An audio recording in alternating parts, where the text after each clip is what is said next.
Hello दोस्तों, मेरा नाम है विभव और आज की इस वीडियो में मैं आपको एक्सप्लेन करने वाला हूं हमारे क्लास 12th के फिजिकल एजुकेशन बुक के unit number 6 test and measurement in sports को। तो दोस्तों, ये जो वीडियो है ये according to the new syllabus है 2024 टू 25। तो इस वीडियो को दोस्तों एंड तक देखिएगा। तो विदाउट वेस्टिंग एनी टाइम हम स्टार्ट करते हैं इस वीडियो को। तो सबसे पहले दोस्तों हम देख लेते हैं इस यूनिट के कंटेंट को, मतलब दोस्तों हमें इस चैप्टर में कौन कौन से टॉपिक्स को कवर करना है। सबसे पहला टॉपिक है दोस्तों हमारा fitness test, SAI Khelo India fitness test in school, जिसके अंदर दोस्तों हम 2 एज ग्रुप्स को देखेंगे। पहला एज ग्रुप है 5 to 8 ईयर्स के बच्चे और दूसरा एज ग्रुप है 9 to 18 ईयर्स के बच्चे।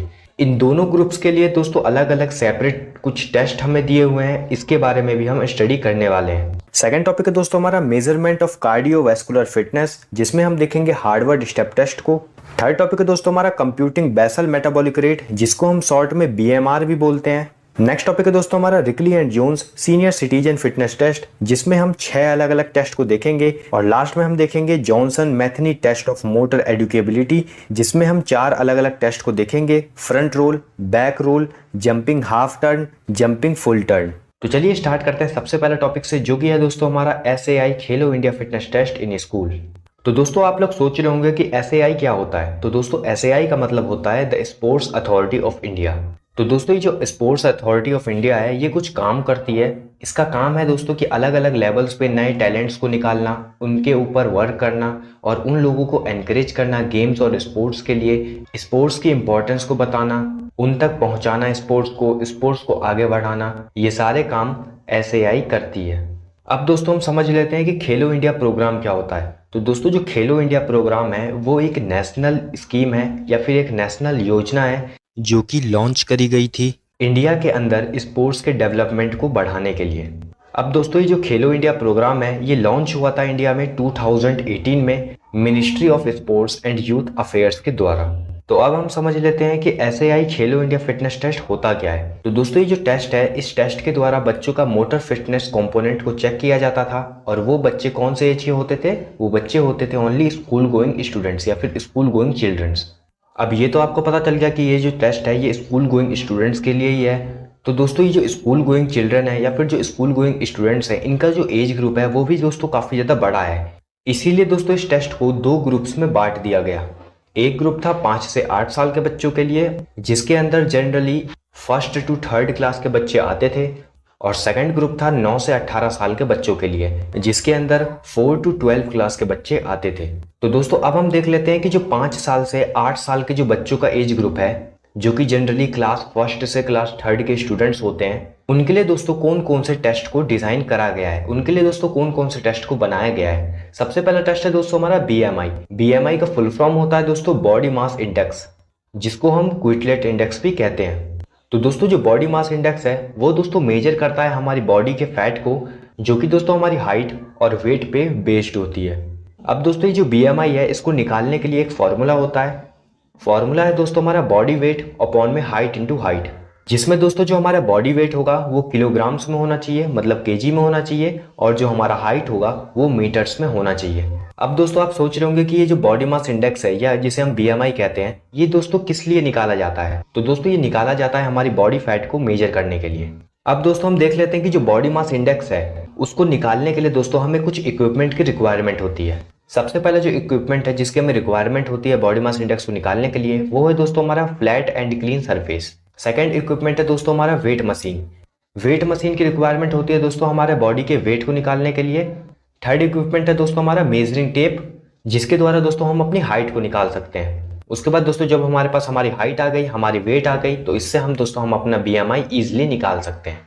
तो चलिए दोस्तों अब हम एक एग्जाम्पल से समझ लेते हैं कि बॉडी मास इंडेक्स को कैसे निकाला जाता है। तो दोस्तों जैसे कि आप देख पा रहे हैं आपकी स्क्रीन पे एक एग्जाम्पल आपको दिया गया है, जिसमें दोस्तों ये लिखा हुआ है कि एक इंडिविजुअल है जिसका बॉडी वेट है 70 kg और उसकी हाइट है 1.60 मीटर। अगर आप दोस्तों इसको सेंटीमीटर में निकालेंगे तो वो आएगी 160 सेंटीमीटर। अब दोस्तों हमें ये दोनों चीज़ हमें दी हुई है, हमें हाइट दिया है, हमें वेट दिया है। अब हमें निकालना है BMI। तो BMI का फॉर्मूला अभी हमने पढ़ा था बॉडी वेट अपॉन में height into height. Body weight दोस्तों हमें दिया हुआ है 70 और हमें हाइट दी हुई है 1.60। तो हम 1.60 इंटू 1.60 लिख देंगे। उसके बाद दोस्तों हम इसे जब सॉल्व कर देंगे तो हमारा आंसर आ जाएगा 27.34 किलोग्राम पर मीटर स्क्वायर। तो यही दोस्तों ये जो वैल्यू निकली यही होता है दोस्तों हमारा BMI। अब दोस्तों जो हमने इस पर्सन की बीएमआई निकाली है जो कि आई है 27.34 किलोग्राम पर मीटर स्क्वायर, इससे दोस्तों हम इस पर्सन के स्टैंडर्ड को बता सकते हैं कि ये किस स्टैंडर्ड में लाई करता है। चलिए अब हम देख लेते हैं कि ये जो पर्सन है किस स्टैंडर्ड में लाई करता है। तो दोस्तों अब आपकी स्क्रीन पे एक स्टैंडर्ड आ रहा होगा बीएमआई का, जिसके द्वारा दोस्तों आप देख पा रहे होंगे कि सबसे पहला जो हमें दिया हुआ है वो दिया हुआ अंडरवेट।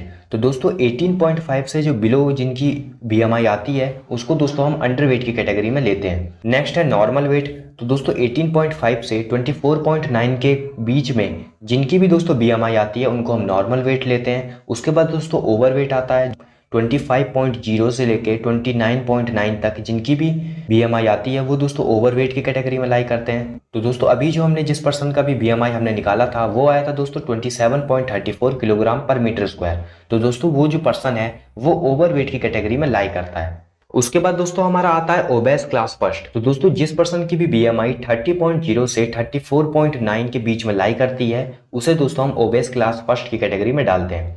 उसके बाद दोस्तों ओबेस क्लास सेकंड आता है। तो दोस्तों जिस पर्सन की भी बीएमआई 35.0 से 39.9 के बीच में लाई करती है उसको दोस्तों हम ओबेस क्लास सेकंड की कैटेगरी में डालते हैं। उसके बाद दोस्तों लास्ट कैटेगरी है जो कि है दोस्तों हमारा ओबेस क्लास थर्ड, जिसके अंदर दोस्तों हम 40 से अबव जिनकी भी बीएमआई होती है उसको दोस्तों हम ओबेस क्लास थर्ड में डालते हैं। तो यही था दोस्तों पूरा बीएमआई के बारे में। नेक्स्ट टेस्ट है दोस्तों हमारा फ्लेमिंगो बैलेंस टेस्ट। तो दोस्तों फ्लेमिंगो बैलेंस टेस्ट को कराने का पर्पस ये होता है ताकि जिससे दोस्तों हम उस पर्सन की बैलेंस को चेक कर सके और दोस्तों हम ये भी चेक कर सकें कि कोई पर्सन एक लेग पर कितनी देर तक बैलेंस खड़ा रह सकता है। इसीलिए दोस्तों फ्लेमिंगो बैलेंस टेस्ट को करवाया जाता है। फ्लेमिंगो बैलेंस टेस्ट को करवाने के लिए दोस्तों हमें कुछ इक्विपमेंट की रिक्वायरमेंट होती है। सबसे पहला इक्विपमेंट है दोस्तों हमारा फ्लैट एंड क्लीन सरफेस।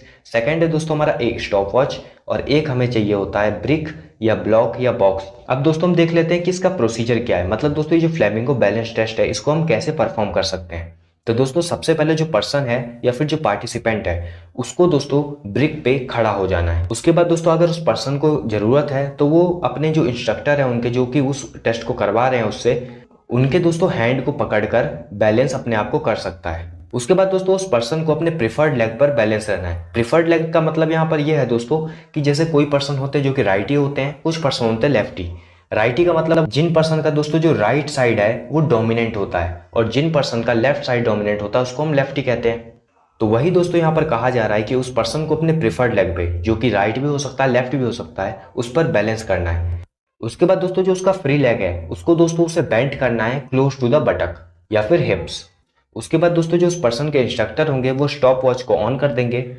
उसके बाद दोस्तों जो पार्टिसिपेंट होगा मतलब जो इस टेस्ट को परफॉर्म कर रहा है वो दोस्तों जब कभी भी अपना बैलेंस लूज करेगा तब तुरंत के तुरंत इंस्टेंटली जो उसके इंस्ट्रक्टर होंगे वो स्टॉप वॉच को पॉज कर देंगे। उसके बाद दोस्तों जब वो जो पार्टिसिपेंट है वो फिर से दोस्तों जब उस पोजीशन में वापस से आएगा तब दोस्तों जो उसके इंस्ट्रक्टर होंगे वो दोस्तों उस स्टॉप वॉच को फिर से ऑन कर देंगे। तो दोस्तों ये जो टेस्ट है ये 60 सेकेंड्स तक चलता है।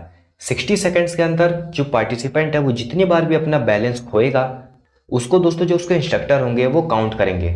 और दोस्तों अगर पहले 30 सेकंड तक जो पार्टिसिपेंट है मतलब दोस्तों जो पर्सन है जो कि दोस्तों इस टेस्ट को परफॉर्म कर रहा है अगर वो अपना बैलेंस 15 बार खोता है तो दोस्तों वो जो टेस्ट है उसको तुरंत के तुरंत रद्द कर दिया जाएगा। टेस्ट हो जाने के बाद दोस्तों हम स्कोरिंग को देखते हैं कि स्कोरिंग कैसे उन्हें दी जाती है। अगर दोस्तों कोई बॉय है और उसने 60 सेकंड के अंदर एक बार भी नहीं फॉल किया, एक बार भी नहीं गिरा है, वो उसने अपना बैलेंस नहीं खोया है तो उसको एक्सीडेंट दिया जाएगा। और अगर दोस्तों उसने 1 से 2 बार अगर गिरा है, 1 से 2 बार दोस्तों उसने अपना बैलेंस खोया है तो उसे गुड दिया जाएगा। और ऐसे ही दोस्तों जो साइकिल है चलती रहेगी।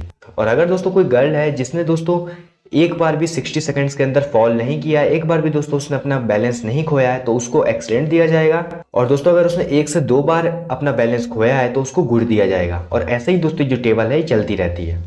तो यही होता है दोस्तों flamingo balance test. Next test है दोस्तों हमारा प्लेट टैपिंग टेस्ट। तो दोस्तों जो प्लेट टैपिंग टेस्ट है इसको कराने का पर्पस ये होता है ताकि जिससे दोस्तों हम उस पर्सन की स्पीड को मेजर कर सकें। और दोस्तों इस टेस्ट को कराने का पर्पस ये भी होता है ताकि जिससे दोस्तों वो जो पर्सन है उसके दोस्तों लिम्ब मूवमेंट के कोऑर्डिनेशन को भी मेजर किया जा सके। अब दोस्तों ये जो टेस्ट है प्लेट टैपिंग टेस्ट इसको दोस्तों कराने के लिए हमें कुछ इक्विपमेंट की रिक्वायरमेंट होती है। सबसे पहला जो इक्विपमेंट की जरूरत पड़ेगी दोस्तों हमें इस टेस्ट को कराने के लिए वो है दोस्तों हमारा एक टेबल। सेकंड है दोस्तों हमारा 2 येलो डिस्क जो कि 20 सेंटीमीटर डायमीटर के होने चाहिए। उसके बाद दोस्तों एक रेक्टेंगुलर शीट चाहिए हमें 30 बाई 20 सेंटीमीटर का और एक स्टॉप वॉच की भी हमें इसमें ज़रूरत पड़ेगी। अब दोस्तों हम देख लेते हैं प्रोसीजर को कि कैसे दोस्तों हम इस टेस्ट को परफॉर्म कर सकते हैं। तो सबसे पहले दोस्तों जो हम टेबल लाए हैं उसको दोस्तों हमें एडजस्ट कर देना है, जो भी दोस्तों पार्टिसिपेंट है उसके हाइट के हिसाब से। उसके बाद दोस्तों उस टेबल पर जो हमने दोस्तों 2 येलो डिस्क लाए हैं उसको दोस्तों हमें प्लेस कर देना है, और उन दोनों डिस्क के बीच में 60 सेंटीमीटर की डिस्टेंस हमें रखनी है। उसके बाद दोस्तों एक रेक्टेंगुलर शीट को लाना है, जिसको दोस्तों उन दोनों डिस्क जो भी हमने येलो 2 डिस्क रखी थी 60 सेंटीमीटर में, उनके बीच में रख देना है, और इक्वल डिस्टेंस पे दोस्तों हमें इन तीनों चीज़ों को रखना है, एक रेक्टेंगुलर शीट को और दोनों येलो डिस्क्स को। उसके बाद दोस्तों जो पार्टिसिपेंट है, मतलब दोस्तों वो पर्सन जो कि इस टेस्ट को परफॉर्म कर रहा है, वो दोस्तों अपने नॉन प्रिफर्ड हैंड को, मतलब अगर राइटी है तो अपने लेफ्ट हैंड को, और अगर लेफ्टी है तो अपने राइट हैंड को रेक्टेंगुलर शीट के ऊपर रखेगा। और उसके बाद दोस्तों जो पार्टिसिपेंट होगा, मतलब वो पर्सन जो कि इस टेस्ट को परफॉर्म कर रहा है, वो दोस्तों अपने प्रिफर्ड हैंड से दोनों डिस्क्स के ऊपर जितनी जल्दी हो सके टैप करेगा, और उस पर्सन को दोस्तों 50 टैप्स कम से कम करने हैं। तो दोस्तों अब दोस्तों ये जो टेस्ट है ये तो एंड हो गया, लेकिन इसके बाद दोस्तों जो कोई पर्सन, अगर वो बॉय है, उसने दोस्तों अगर 50 से ज़्यादा टैप्स करें तो उसे दोस्तों एक्सीलेंट दिया जाएगा। अगर उसने दोस्तों 40 to 49 टैप्स करें तो उसे गुड दिया जाएगा, और ऐसे ये चीज़ चलती रहेगी। और अगर दोस्तों वो पर्सन एक गर्ल है और उसने अगर 50 से ज़्यादा बार टैप्स किया है तो उसे दोस्तों एक्सीलेंट दिया जाएगा, और दोस्तों अगर उसने 40 to 49 बार टैप्स किया है तो उसको दोस्तों गुड दिया जाएगा।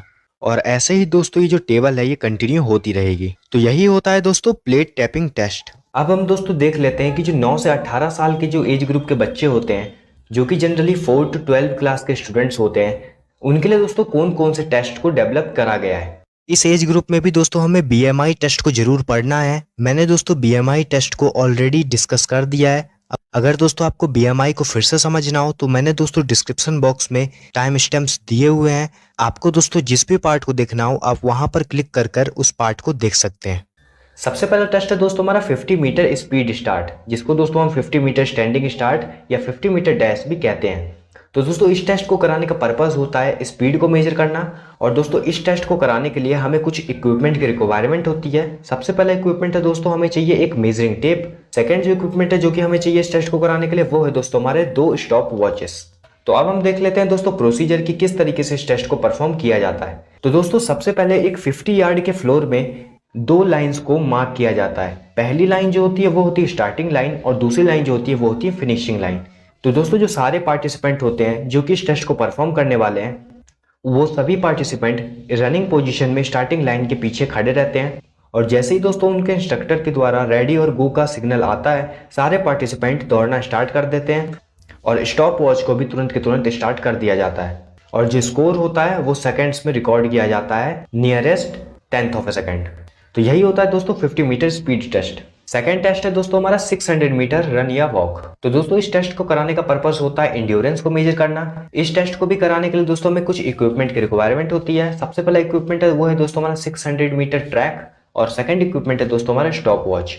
तो अब हम दोस्तों देख लेते हैं प्रोसीजर की किस तरीके से इस टेस्ट को कराया जाता है। तो दोस्तों इस टेस्ट को कराने के लिए सबसे पहले जो सभी पार्टिसिपेंट होते हैं, मतलब वो पर्सन जो कि इस टेस्ट को परफॉर्म कर रहे हैं, वो सभी लोग स्टार्टिंग लाइन के पीछे रनिंग पोजीशन में खड़े रहते हैं। और दोस्तों जैसे ही उनके इंस्ट्रक्टर के द्वारा रेडी और गो का उनको सिग्नल मिलता है, वो दोस्तों जितने भी पार्टिसिपेंट है वो सब दौड़ना स्टार्ट कर देते हैं। और दोस्तों क्योंकि ये रेस बड़ी है, 600 मीटर की रेस है, तो इसमें दोस्तों जो पार्टिसिपेंट होंगे वो दोस्तों बीच बीच में चल भी सकते हैं। और दोस्तों जिस भी पार्टिसिपेंट को जितना टाइम लगा इस टेस्ट को करने में, उसको दोस्तों मिनट और सेकंड्स में रिकॉर्ड किया जाता है। तो यही होता है दोस्तों 600 मीटर रन या वॉक। नेक्स्ट टेस्ट है दोस्तों हमारा sit and reach flexibility test. तो दोस्तों ये जो टेस्ट है ये पहली बार लॉन्च किया गया था वेल्स एंड डीलन के द्वारा 1952 में। तो दोस्तों इस टेस्ट को कराने का पर्पस ये होता है ताकि जिससे दोस्तों हम उस पर्सन के लोअर बैक, हैमस्ट्रिंग मसल और हिप रीजन का जो फ्लेक्सिबिलिटी होती है उसको मेजर कर सकें। तो दोस्तों इस टेस्ट को कराने के लिए भी हमें इक्विपमेंट की रिक्वायरमेंट होती है। इस टेस्ट में दोस्तों हमें एक ही इक्विपमेंट की रिक्वायरमेंट है, वो है दोस्तों हमारा सीट एंड रिच बॉक्स। दोस्तों अब आप सोच रहे होंगे कि सीट एंड रिच बॉक्स क्या होता है। तो दोस्तों जैसे कि आप इमेज में भी देख पा रहे हैं, तो दोस्तों ये जो बॉक्स आप इमेज में देख पा रहे हैं, इसी को दोस्तों हम सीट एंड रिच बॉक्स कहते हैं। अब दोस्तों हम देख लेते हैं प्रोसीजर को कि किस तरीके से हम इस टेस्ट को परफॉर्म कर सकते हैं। तो दोस्तों सबसे पहले हमें क्या करना है, सबसे पहले दोस्तों हमें सीट एंड रिच बॉक्स को रखना है। उसके बाद दोस्तों हमें अपने दोनों लेग्स को बिल्कुल सीधा स्ट्रेच करना है, बिल्कुल सीधा फैलाना है। और दोस्तों जो हमारे फीट होने चाहिए वो सिट एंड रिच बॉक्स में टच होने चाहिए। उसके बाद दोस्तों हमें धीरे धीरे करके अपने हैंड्स को उस मेजरिंग लाइन में, जो कि उस सिट एंड रिच बॉक्स के ठीक ऊपर आपको दी होती है, वहां पर दोस्तों अपने दोनों हैंड्स को फैलाना है, जैसे कि आप इमेज में भी देख पा रहे हैं। उसके बाद दोस्तों हम जैसे ही इस पोजीशन में आ जाते हैं, sit and reach flexibility test के पोजीशन में जब हम आ जाते हैं, वहां पर दोस्तों हमें होल्ड करना है 2 सेकंड्स तक। उसके बाद दोस्तों आप जितना ज्यादा अपने हैंड्स को स्ट्रेच कर पाएंगे, वहां पर दोस्तों आपकी डिस्टेंस को रिकॉर्ड कर लिया जाएगा। तो यही होता है दोस्तों sit and reach flexibility test. अब हम दोस्तों देख लेते हैं स्ट्रेंथ टेस्ट के अंदर जो 4th टेस्ट है, वो है दोस्तों हमारा एब्डोमिनल पार्शियल कर्ल अप। तो दोस्तों इस टेस्ट को कराने का पर्पज ये होता है ताकि जिससे दोस्तों हम उस पर्सन के एब्डोमिनल मसल्स के स्ट्रेंथ को और एंड्योरेंस को मेजर कर सकें। अब दोस्तों ये जो टेस्ट है, इसको कराने के लिए भी दोस्तों हमें कुछ इक्विपमेंट की रिक्वायरमेंट होती है। सबसे पहले तो दोस्तों हमें जिस इक्विपमेंट की रिक्वायरमेंट है, वो दोस्तों एक क्लीन और कुशन्ड सरफेस होना चाहिए और वो बिल्कुल फ्लैट होना चाहिए। और उसके बाद दोस्तों हमें एक रिकॉर्डिंग शीट और पेन की भी जरूरत पड़ती है। अब दोस्तों हम देख लेते हैं इस टेस्ट के प्रोसीजर को कि किस तरीके से दोस्तों हम इस टेस्ट को परफॉर्म कर सकते हैं। तो सबसे पहले तो दोस्तों हमें अपने पीठ के बल पर जमीन पर सीधा लेटना है। उसके बाद दोस्तों हमें अपने नीज को फ्लेक्स कर लेना है, हल्का सा बेंड कर लेना है, जैसे कि आप इमेज में भी देख पा रहे होंगे अपने दोनों नीज को। उसके बाद दोस्तों हमें अपने आर्म्स को बिल्कुल फैला लेना है, बिल्कुल एक्सटेंड कर लेना है और उन्हें अपने दोस्तों थाइस के पास रखना है। और जो हमारा हेड होना चाहिए वो न्यूट्रल पोजीशन में होना चाहिए, जैसे कि आप इमेज में भी देख पा रहे होंगे। उसके बाद दोस्तों जो पार्टिसिपेंट है, मतलब वो पर्सन जो कि इस टेस्ट को परफॉर्म कर रहे हैं, उन्हें दोस्तों धीरे धीरे करके अपने शोल्डर को और अपने नेक को हल्का सा उठाना है मैट से 2 इंचेस ऊपर, और उसके बाद दोस्तों उन्हें वापस से लेट जाना है। तो दोस्तों इस टेस्ट के अंदर उस पार्टिसिपेंट का यही एम होता है कि वो 1 मिनट के अंदर कितने ज्यादा कर्ल अप कर सकता है। तो यही होता है दोस्तों abdominal partial curl up. Next test है दोस्तों हमारा पुशअप्स, जो कि बॉयज के लिए है। तो दोस्तों इस टेस्ट को कराने का पर्पज ये होता है कि जिससे दोस्तों हम उस पर्सन के अपर बॉडी स्ट्रेंथ और एंड्योरेंस को मेजर कर सकें। अब दोस्तों इस टेस्ट को कराने के लिए दोस्तों हमें कुछ इक्विपमेंट की रिक्वायरमेंट होती है। सबसे पहले इक्विपमेंट है दोस्तों हमारा एक मैट और एक रिकॉर्डिंग शीट। अब दोस्तों हम देख लेते हैं इस टेस्ट का प्रोसीजर कि किस तरीके से हम इस टेस्ट को परफॉर्म कर सकते हैं। तो दोस्तों सबसे पहले तो दोस्तों हमें प्रॉपर वार्म अप कर लेना है। उसके बाद दोस्तों पार्टिसिपेंट को पुशअप पोजीशन में आ जाना है। जो हमारे हैंड्स होने चाहिए वो हमारे शोल्डर लेवल जितने दूर होने चाहिए, जैसा कि आप इमेज में भी देख पा रहे हैं। जो हमारा अपर बॉडी होगा वो बिल्कुल स्ट्रेट होना चाहिए। उसके बाद दोस्तों जो पार्टिसिपेंट है, मतलब वो पर्सन जो कि इस टेस्ट को परफॉर्म कर रहा है, उसको दोस्तों अपनी अपर बॉडी को नीचे ले जाना है और उसको दोस्तों अपने चेस्ट को मैट पर टच करना है और उसके बाद दोस्तों उसे वापस से स्टार्टिंग पोजीशन में चले जाना है। और इसी प्रोसेस को दोस्तों उसे बार बार करते रहना है। और उसके बाद दोस्तों हमें काउंट करते रहना है कि वो कितने ज्यादा पुशअप्स को परफॉर्म कर रहा है। यही होता है दोस्तों push ups for boys. Next test है दोस्तों हमारा मॉडिफाइड पुशअप्स फॉर गर्ल्स। तो दोस्तों ये जो टेस्ट है, मतलब ये जो पुशअप्स का टेस्ट है, ये दोस्तों गर्ल्स के लिए है। इस टेस्ट के अंदर दोस्तों हम अपर बॉडी स्ट्रेंथ और एंड्योरेंस को मेजर करते हैं। किन किन इक्विपमेंट की रिक्वायरमेंट होती है हमें इस टेस्ट को कराने के लिए? तो एक मैट और रिकॉर्डिंग शीट की रिक्वायरमेंट होती है। उसके बाद दोस्तों अब हम देख लेते हैं प्रोसीजर को कि दोस्तों किस तरीके से इस टेस्ट को परफॉर्म किया जाता है। तो दोस्तों इस टेस्ट को भी करने के लिए जो पार्टिसिपेंट है, मतलब जो गर्ल है, उन्हें दोस्तों वार्म अप कर लेना है अच्छे से। उसके बाद दोस्तों उन्हें अपने हैंड्स को अपने शोल्डर लेवल जितने दूर रख लेने हैं और अपनी बॉडी को बिल्कुल स्ट्रेट रखना है। और उसके बाद दोस्तों वो जो पर्सन है, मतलब वो जो गर्ल है जो कि इस टेस्ट को परफॉर्म कर रही है, उन्हें दोस्तों अपने नीज को ग्राउंड पर रख लेना है। उसके बाद दोस्तों वो जो पार्टिसिपेंट है, मतलब वो जो गर्ल है, उन्हें दोस्तों अपनी अपर बॉडी को नीचे ले जाना है और उसके बाद ऊपर लाना है। और इसी प्रोसेस को दोस्तों उन्हें बार बार परफॉर्म करते रहना है। और उसके बाद दोस्तों उन्हें काउंट करना है कि वो कितना ज्यादा पुशअप्स को परफॉर्म कर पा रहे हैं। नेक्स्ट टॉपिक है दोस्तों हमारा मेजरमेंट ऑफ कार्डियोवैस्कुलर फिटनेस। तो दोस्तों कार्डियो का मतलब होता है हार्ट रिलेटेड। तो दोस्तों इस टॉपिक में हम हार्ट मसल्स के फिटनेस को कैलकुलेट करेंगे और इसके लिए हमारे पास 2 टेस्ट है। पहला है Harvard step test and second है रॉकपोर्ट 1 माइल टेस्ट। तो आइए हम एक एक करके इन दोनों को देखते हैं। तो इसमें सबसे पहला है हार्वर्ड स्टेप टेस्ट। इस टेस्ट को दोस्तों एरोबिक फिटनेस टेस्ट भी कहा जाता है और इस टेस्ट को डेवलप किया गया था ब्रूहा एंड अदर्स के द्वारा 1943 में। इस टेस्ट के थ्रू कार्डियोवैस्कुलर फिटनेस को या फिर एरोबिक फिटनेस को मेजर किया जाता है। इस टेस्ट को भी कराने के लिए हमें इक्विपमेंट की रिक्वायरमेंट होती है, जैसे कि एक जिम बेंच। जिम बेंच की दोस्तों जो हाइट होगी वो 20 इंच होनी चाहिए मेन के लिए और 16 इंच होनी चाहिए वीमेन के लिए। और हमें एक स्टॉप वॉच की भी जरूरत होती है और हमें एक कैडेंस टेप की भी जरूरत होती है। तो अब हम देख लेते हैं प्रोसीजर की किस तरीके से हम हार्वर्ड स्टेप टेस्ट को परफॉर्म कर सकते हैं। तो इसमें सबसे पहले सब्जेक्ट को जिम बेंच के ऊपर चढ़ना होता है और फिर वहां से उतरना होता है। दोस्तों इस पूरी प्रोसीजर को 5 मिनट्स तक दोहराया जाता है और इसमें 1 मिनट में टोटल 30 स्टेप्स करने होते हैं। मतलब 5 मिनट में टोटल 150 स्टेप्स करने होते हैं और इन स्टेप्स के करने के 1 मिनट बाद सब्जेक्ट की हार्ट रेट को नापा जाता है, फिर 2 मिनट बाद हार्ट रेट को नापा जाता है और फिर 3 मिनट बाद सब्जेक्ट की हार्ट रेट को नापा जाता है। हार्ट रेट कैलकुलेट करने के बाद फिटनेस इंडेक्स निकाला जाता है और फिर इस फिटनेस इंडेक्स से ही उस पर्सन की कार्डियोवैस्कुलर फिटनेस के बारे में पता लगता है। तो फिटनेस इंडेक्स कैलकुलेट करने के लिए फॉर्मूला होता है 100 into test duration in seconds divided by 2 into sum of heart beats in recovery periods. तो चलिए दोस्तों हम इस फॉर्मूले को थोड़ा सा एग्जाम्पल से भी समझ लेते हैं। तो for example if the total test duration was 300 seconds and the number of heartbeats between 1 to 1.5 minutes was 90, between 2 to 2.5 minutes was 80 and between 3 to 3.5 minutes was 70, then the fitness index score will be। मतलब दोस्तों हमारे पास total test duration दिया हुआ है 300 seconds, number of heart beats दिया हुआ है 1 से 1.5 मिनट्स का 90, 2 से 2.5 मिनट्स का 80 और 3 से 3.5 मिनट्स का 70। तो हमें फिटनेस इंडेक्स स्कोर कैलकुलेट करना है। तो मैंने अभी आपको फॉर्मूला बताया, फॉर्मूला है 100 into test duration in seconds divided by 2 into sum of heart beats in recovery periods. तो इसमें सबसे पहले तो हम लिख देंगे 100 into test duration in seconds हमारे पास कितना दिया हुआ था, तो हमारे पास दिया हुआ था 300 सेकेंड्स। तो हम दोस्तों उसको पुट कर देंगे डिवाइडेड बाई 2 इंटू और उसके बाद some of heart beats in recovery periods. तो इसमें दोस्तों आप देख पा रहे हैं जो हार्ट बीट्स हमें दिए हुए हैं वो दिया हुआ है 90, 80 और 70। तो इसको दोस्तों अगर हम ऐड कर दें मतलब सम कर दें तो ये हो जाएगा हमारा 240 और उसके बाद दोस्तों जब हम इसको पूरा सॉल्व कर देंगे तो दोस्तों 62.5 जो है ये आ जाएगा हमारा फिटनेस इंडेक्स स्कोर। तो अगर दोस्तों फिटनेस इंडेक्स स्कोर जो है मेल के केस में 90 से अबव है तो उसे एक्सीलेंट दिया जाएगा, फीमेल के केस में अगर 86 से अबव है तो उसको एक्सीलेंट दिया जाएगा, मेल के केस में अगर 80 से 90 के बीच में है तो गुड या अबव एवरेज दिया जाएगा उसे, फीमेल के केस में अगर 76 से 85 के बीच में है तो उसे गुड या अबव एवरेज दिया जाएगा, मेल के केस में 65 से 79.9 के बीच में है तो उसे एवरेज दिया जाएगा, फीमेल के केस में अगर 61 से 75.9 के बीच में है तो उसे एवरेज दिया जाएगा, मेल के केस में 55 से 64.9 के बीच में है तो उसे बिलो एवरेज दिया जाएगा और फीमेल के केस में 50 से 60.9 के बीच में है तो उसे बिलो एवरेज दिया जाएगा और मेल के केस। नेक्स्ट टॉपिक है दोस्तों हमारा कंप्यूटिंग बेसल मेटाबॉलिक रेट जिसको हम बीएमआर भी कहते हैं। तो सबसे पहले दोस्तों हम समझ लेते हैं कि बीएमआर होता क्या है, मतलब जो बेसल मेटाबॉलिक रेट है वो होता क्या है। तो दोस्तों जब हम आराम कर रहे होते हैं तब भी दोस्तों जो हमारी बॉडी है वो कुछ कैलोरीज को बर्न करती है हमारी बॉडी में कुछ बेसिक फंक्शंस को परफॉर्म करने के लिए।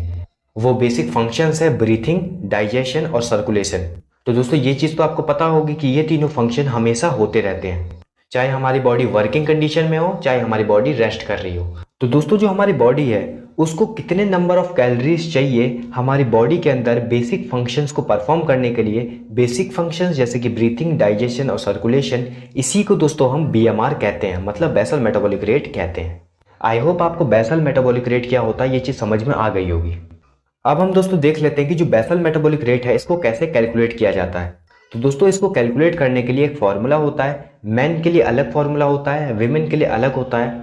मैन के लिए दोस्तों जो हमें फॉर्मूला दिया हुआ है बीएमआर का वो है दोस्तों हमारा 88.362 प्लस ब्रैकेट के अंदर दोस्तों हमें दिया हुआ है 13.397 इंटू वेट इन केजी और उसके बाद प्लस और उसके बाद दोस्तों हमें फिर से ब्रैकेट में दिया हुआ है 4.799 इंटू हाइट इन सेंटीमीटर और उसके बाद दोस्तों माइनस है और उसके बाद दोस्तों है 5.677 इंटू एज इन ईयर्स। अब दोस्तों हम देख लेते हैं कि विमेन के लिए हमें क्या फॉर्मूला दिया हुआ है बीएमआर को कैलकुलेट करने के लिए। तो विमेन के लिए दोस्तों जो हमें फॉर्मूला दिया हुआ है वो दिया हुआ है दोस्तों हमें BMR is equal to 447.593 plus bracket में 9.247 into weight in kg plus 3.098 into height in centimetre minus bracket में 4.330 इंटू एज इन ईयर्स। तो इस फॉर्मूला से दोस्तों हम विमेन के लिए बीएमआर को कैलकुलेट कर सकते हैं। तो दोस्तों चलिए इसे हम एक एग्जांपल के साथ समझ लेते हैं। एग्जांपल में दोस्तों हमें दिया हुआ है क्वेश्चन जो कि है calculate BMR of a boy with height 165 centimetre, weight 62 kg and age is 18 years. तो दोस्तों हमें बीएमआर निकालना है एक बॉय का जिसकी हाइट है 165 सेंटीमीटर, उसका वेट है 62 केजी और उसकी एज है 18 ईयर्स। तो चलिए निकालते हैं बीएमआर। तो दोस्तों सबसे पहले तो हमें ये चीज पता चल गई कि ये बॉय का है। तो बॉय के लिए दोस्तों जो हमें फॉर्मूला दिया हुआ है उसको दोस्तों हम यहाँ पे पुटअप कर देंगे। तो BMR is equal to 88.362 plus bracket में 13.397 इंटू, तो यहाँ पर दोस्तों हमें क्या दिया हुआ था, तो यहाँ पर दोस्तों हमें दिया हुआ था वेट इन केजी। तो वेट इन केजी हमें कितना दिया हुआ है 62, तो यहाँ पर लिख देंगे हम 62 kg। उसके बाद दोस्तों हम प्लस करेंगे और उसके बाद दोस्तों हम लिखेंगे ब्रैकेट में 4.799 इंटू, अब यहाँ पर दोस्तों हमें क्या दिया हुआ था, तो यहाँ पर हमें दिया हुआ था हाइट इन सेंटीमीटर। तो दोस्तों इस बॉय की हाइट कितनी हमें दी हुई है, 165 सेंटीमीटर हमें दी हुई है। तो ये चीज दोस्तों हम यहाँ पर लिख देंगे, फिर माइनस और उसके बाद दोस्तों फिर से ब्रैकेट है 5.677 इंटू, उसके बाद दोस्तों हमें क्या दिया हुआ था, उसके बाद दोस्तों हमें दिया हुआ था एज इन ईयर्स। तो दोस्तों इस बॉय की हमें एज दी हुई है 18 ईयर्स, तो हम यहाँ पे लिख देंगे 18 ईयर्स और ब्रैकेट क्लोज। और उसके बाद दोस्तों हम इस चीज को सॉल्व कर देंगे, जो लास्ट में दोस्तों जो हमारी वैल्यू आएगी वही दोस्तों इस बॉय की BMR होगी। मतलब दोस्तों इतनी कैलोरीज इस बॉय को चाहिए अपनी बॉडी के अंदर बेसिक फंक्शंस को परफॉर्म करने के लिए। तो यही होता है दोस्तों BMR, basal metabolic rate. Next topic है दोस्तों हमारा Rikli and Jones senior citizen fitness test. तो दोस्तों रिकली एंड जोन्स ने कुछ टेस्ट बनाए थे जो कि सीनियर सिटीजन्स की फ्लेक्सिबिलिटी, स्ट्रेंथ, एजिलिटी और एंड्योरेंस को मेजर करते हैं। इस टेस्ट का दूसरा नाम है दोस्तों फ्लर्टन फंक्शनल टेस्ट। और दोस्तों रिकली और जोन्स ने इस टेस्ट को डेवलप करा था 2001 में। इन टेस्ट को दोस्तों इतना ज्यादा ऑप्टिमाइज रखा गया है ताकि जो सीनियर सिटीजन्स है उनको इस टेस्ट को करने में मजा आए। ये सभी टेस्ट दोस्तों सीनियर सिटीजन्स के लिए होते हैं, मतलब उन सिटीजन्स के लिए जिनकी एज 60 से ऊपर होती है। और इसमें हमारे पास टोटल 6 टेस्ट होते हैं। तो दोस्तों आइए हम एक एक करके इन सभी टेस्ट को देखते हैं। तो पहला टेस्ट है chair stand test for lower body strength. ये टेस्ट सीनियर सिटीजन्स के लिए होता है और इसमें सीनियर सिटीजन्स की लोअर बॉडी स्ट्रेंथ को मेजर किया जाता है। इस टेस्ट को परफॉर्म करने के लिए एक चेयर और एक स्टॉप वॉच की जरूरत होती है। तो इसको परफॉर्म करने के लिए सबसे पहले पार्टिसिपेंट को चेयर के सेंटर में बिठाया जाता है और फिर उसके दोनों हाथों को फोल्ड करके चेस्ट पर रखा जाता है। फिर उसके बाद पार्टिसिपेंट को अपनी चेयर से खड़ा होना होता है और फिर वापस वहीं पर बैठना होता है और साथ ही में स्टॉप वॉच को भी चला दिया जाता है। तो 30 सेकेंड्स में जितनी बार भी सीनियर सिटीजन उठकर वहां पर बैठते हैं वही उनका स्कोर होता है। सेकेंड है arm curl test for upper body strength. तो दोस्तों ये टेस्ट भी सीनियर सिटीजन के लिए होता है। इसमें सीनियर सिटीजन की अपर बॉडी स्ट्रेंथ को मेजर किया जाता है। इस टेस्ट को कराने के लिए हमें एक चेयर, एक डंबल और एक स्टॉप वॉच की जरूरत होती है। तो इसमें भी सबसे पहले पार्टिसिपेंट को चेयर के ऊपर बिठाया जाता है और फिर उसके हाथों में एक डंबल दे दिया जाता है। अगर वो मैन है तो उसको 8 पाउंड का डंबल दिया जाता है और अगर वो वुमेन है तो उसको 5 पाउंड का डंबल दिया जाता है। फिर उनको उस डंबल से कर्ल करना होता है फुल रेंज ऑफ मोशन में और 30 सेकेंड्स में वो जितनी बार भी नंबर ऑफ कर्ल्स कर लेते हैं वही उनका स्कोर होता है। थर्ड है chair sit and reach test for lower body flexibility. तो दोस्तों ये टेस्ट भी सीनियर सिटीजन्स के लिए होता है और इसमें सीनियर सिटीजन्स की लोअर बॉडी फ्लेक्सिबिलिटी को मेजर किया जाता है। इस टेस्ट को कराने के लिए हमें एक रूलर और एक चेयर की जरूरत होती है। तो दोस्तों इस टेस्ट को करने के लिए पार्टिसिपेंट को चेयर की एज पर बैठना होता है, जैसे कि आप इमेज में भी देख पा रहे हैं, जिसमें दोस्तों जो उनका एक पैर होगा वो फोल्ड होगा और एक पैर जो होगा वो स्ट्रेच होगा, जैसे कि आप इमेज में भी देख पा रहे हैं। उसके बाद दोस्तों पार्टिसिपेंट को एक्सहेल करना होता है और उसके बाद दोस्तों उससे ट्राई करना होता है अपने दोनों हैंड से टोज के टुवर्ड्स पहुंचने का, जिसमें दोस्तों जो उनका पीठ होगा वो बिल्कुल स्ट्रेट होना चाहिए, हेड अप होना चाहिए। और जैसे ही दोस्तों वो अपने टोज को टच कर लेते हैं वहां पर दोस्तों उन्हें 2 सेकेंड्स तक रुकना है और कम से कम दोस्तों उन्हें इस टेस्ट को 2 बार तो करना है। तो यही होता है दोस्तों chair sit and reach test for lower body flexibility. Fourth है back scratch test for upper body flexibility. ये टेस्ट भी सीनियर सिटीजन्स के लिए होता है और इसमें सीनियर सिटीजन्स की अपर बॉडी फ्लेक्सिबिलिटी को मेजर किया जाता है। इस टेस्ट को परफॉर्म करने के लिए हमें एक रूलर की जरूरत होती है। तो दोस्तों इस टेस्ट को स्टैंडिंग पोजीशन में परफॉर्म किया जाता है। इस टेस्ट को परफॉर्म करने के लिए पार्टिसिपेंट को अपना एक हाथ सिर के पीछे से ले जाना होता है और दूसरा हाथ अपने बैक के पीछे से ले जाना होता है और फिर पार्टिसिपेंट को अपने दोनों हाथों को ओवरलैप करना होता है, मतलब टच करना होता है। अगर पार्टिसिपेंट के दोनों हाथ ओवरलैप कर जाते हैं, टच कर जाते हैं, तो उस ओवरलैप की डिस्टेंस को नापा जाता है और उसका स्कोर पॉजिटिव होता है। और अगर पार्टिसिपेंट के दोनों हाथ ओवरलैप नहीं कर पाते हैं और अगर उनके बीच में कुछ डिस्टेंस रह जाता है तो उस डिस्टेंस को भी मेजर कर लिया जाता है, लेकिन उसको निगेटिव स्कोर मिलता है। तो जो भी पार्टिसिपेंट की डिस्टेंस होती है वही पार्टिसिपेंट का स्कोर होता है। तो यही होता है दोस्तों back scratch test for upper body flexibility. Fifth है 8 foot up and go test for agility. तो दोस्तों ये टेस्ट भी सीनियर सिटीजन्स के लिए होता है और इसमें सीनियर सिटीजन्स की एजिलिटी को मेजर किया जाता है। इस टेस्ट को कराने के लिए दोस्तों हमें एक चेयर, एक स्टॉप वॉच और एक कोन की जरूरत होती है। तो दोस्तों इस टेस्ट को करने के लिए सबसे पहले पार्टिसिपेंट को चेयर पर बिठाया जाता है और उसके 8 फुट दूर एक कोन को रखा जाता है। फिर जैसे ही उसको गो बोला जाता है तो पार्टिसिपेंट को चेयर से उठना होता है और उसको उस कोन के आगे से घूमकर वापस जाकर अपनी चेयर पर बैठना होता है। और जितना भी समय लगता है पार्टिसिपेंट को इस टेस्ट को परफॉर्म करने के लिए वही उसका स्कोर होता है। तो यही होता है दोस्तों 8 foot up and go test for agility. Last test है दोस्तों हमारा 6 minute walk test for aerobic endurance. तो दोस्तों ये टेस्ट भी सीनियर सिटीजन्स के लिए होता है। इसमें दोस्तों सीनियर सिटीजन्स की एरोबिक एंड्योरेंस या एरोबिक फिटनेस को मेजर किया जाता है। इस टेस्ट को कराने के लिए दोस्तों हमें एक मेजरिंग टेप और एक स्टॉप वॉच की जरूरत होती है। इस टेस्ट में दोस्तों पार्टिसिपेंट को 6 मिनट के लिए वॉकिंग करनी होती है एक रेक्टेंगुलर एरिया में। और जो पार्टिसिपेंट है जो कि इस टेस्ट को परफॉर्म कर रहा है उसको दोस्तों जितना जल्दी हो सके 6 मिनट के अंदर ज्यादा से ज्यादा डिस्टेंस को कवर करना होता है। तो दोस्तों जो पर्सन होता है वो 6 मिनट के अंदर जितने भी डिस्टेंस को कवर कर लेता है उसको दोस्तों मीटर्स में मेजर किया जाता है। लास्ट टॉपिक है दोस्तों हमारा जॉनसन-मैथनी टेस्ट ऑफ मोटर एडुकेबिलिटी।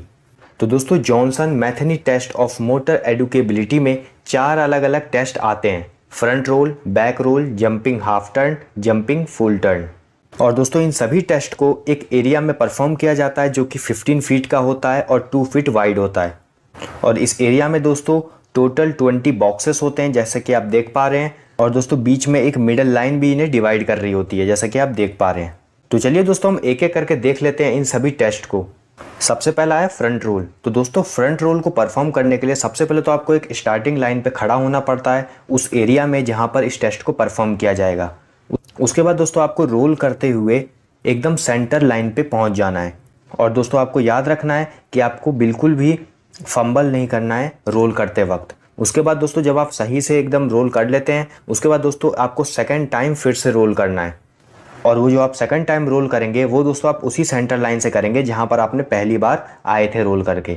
वहीं से दोस्तों आपको वापस से आगे रोल करना है। और सेकंड टाइम दोस्तों जब आप रोल करेंगे तो आपको रोल करते हुए एकदम एंड वाले लाइन तक पहुंच जाना है। इसी तरीके से दोस्तों फ्रंट रोल को परफॉर्म किया जाता है। और दोस्तों जब आप एक रोल अच्छे से परफॉर्म कर देते हैं, सेंटर लाइन तक पहुंच जाते हैं, तब दोस्तों आपको 5 पॉइंट दिए जाते हैं। और उसके बाद दोस्तों जब आप सेकंड टाइम भी अच्छे से उसको परफॉर्म कर देते हैं, एकदम करेक्ट रोल करते हैं, तब भी आपको 5 पॉइंट दिए जाएंगे। और इसको जब आप टोटल कर देते हैं तो 10 पॉइंट्स आपको मिल जाते हैं। और अगर आप दोस्तों गलती करते हैं, आप दोस्तों बीच में फंबल कर देते हैं, ओवर रीच कर जाते हैं, तब दोस्तों वहाँ पर आपको 2 पॉइंट्स डिडक्ट कर दिए जाते हैं। सेकंड है दोस्तों हमारा बैक रोल। तो दोस्तों बैक रोल जो है वो भी बिल्कुल सिमिलर है फ्रंट रोल के। यहाँ पर भी दोस्तों आपको क्या करना रहता है, यहाँ पर भी आपको सेम टू सेम परफॉर्म करना होता है फ्रंट रोल की तरह ही। आपको क्या करना है, स्टार्टिंग लाइन पे पहुंच जाना है, वहां से आपको दोस्तों बैक रोल करना है और सेंटर लाइन पे पहुंच जाना है। उसके बाद दोस्तों आपको सेंटर लाइन से फिर से बैक रोल करना है और एंड लाइन पे पहुंच जाना है। जब आप दोस्तों दोनों रोल को करेक्टली परफॉर्म करते हैं तो आपको 5-5 पॉइंट दिए जाते हैं। अगर आप दोस्तों यहाँ पर फंबल कर देते हैं, ओवर रीच कर जाते हैं, तो यहाँ पर आपके 2 पॉइंट्स डिडक्ट कर लिए जाते हैं। तो ये भी बिल्कुल सिमिलर था फ्रंट रोल की तरह। नेक्स्ट है दोस्तों हमारा जंपिंग हाफ टर्न। तो दोस्तों जंपिंग हाफ टर्न को परफॉर्म करने के लिए सबसे पहले आपको स्टार्टिंग लाइन पे चले जाना है। स्टार्टिंग लाइन पे चले जाने के बाद वहां से दोस्तों आपको, जैसा कि आप वीडियो में देख पा रहे हैं, आपको एक टर्न लेना है। और दोस्तों टर्न लेते वक्त आपको एक लाइन जो होगी उसको स्किप करते हुए दूसरी लाइन पे कूदना है। उसके बाद दोस्तों वापस से आपको टर्न लेते हुए एक लाइन को बीच में स्किप करते हुए दूसरी लाइन पे कूदना है। फिर से आपको यही चीज को आगे कंटिन्यू करना है और लास्ट तक आपको करना है। और लास्ट तक जब आप करेंगे तो आप ऐसा 4 टाइम्स कर चुके होंगे और आप एंड लाइन पे पहुंच जाएंगे। इस तरीके से जंपिंग हाफ टर्न को परफॉर्म किया जाता है। अगर दोस्तों आपने चारों टाइम अच्छे से जंप किया है, जंपिंग हाफ टर्न को अच्छे से परफॉर्म किया है, तो आपको दोस्तों 10 पॉइंट्स मिल जाएंगे। और अगर दोस्तों आपने कहीं पे कुछ फंबल किया है, रॉन्ग जंप कर दिया है, तो वहां पर आपको 2 पॉइंट्स डिडक्ट कर लिए जाएंगे। नेक्स्ट है दोस्तों हमारा jumping full turn. Jumping full turn जो है दोस्तों ये भी बिल्कुल सिमिलर है जंपिंग हाफ टर्न के। इसमें क्या होता है, इसमें भी सेम टू सेम हमें जंपिंग हाफ टर्न की तरह ही परफॉर्म करना होता है। बस यहाँ पर जो हमें टर्न लेना होता है वो पूरा लेना पड़ेगा। हाफ टर्न में क्या हमने आधा ही घूमा था, फुल टर्न में क्या हमें पूरा घूम के नीचे आना है। यही अंतर है जंपिंग फुल टर्न में और जंपिंग हाफ टर्न में। जंपिंग फुल टर्न में हमें करना क्या होता है, आपको स्टार्टिंग लाइन में खड़े होना है। स्टार्टिंग लाइन में खड़े होने के बाद आपको एक लाइन को स्किप करके दूसरी लाइन पे जंप करना है। ऐसा हमें 4 टाइम्स परफॉर्म करना है, जैसे कि हमने जंपिंग हाफ टर्न में भी किया था। जब आप एंड लाइन तक पहुंच जाते हैं, अगर आपने सभी जंप्स को अच्छे से परफॉर्म किया है तो आपको दोस्तों 10 पॉइंट्स मिल जाएंगे। और अगर दोस्तों आपने क्या किया है, उसमें रॉन्ग जंप किया हुआ है या ओवर जंप किया हुआ है, तो यहाँ पर आपको 2 पॉइंट्स डिडक्ट कर लिए जाएंगे। तो यही होता है दोस्तों जंपिंग फुल टर्न। तो यहाँ पर दोस्तों ये जो हमारा यूनिट है, unit number 6 test and measurement in sports, ये दोस्तों यहाँ पर ख़त्म होता है।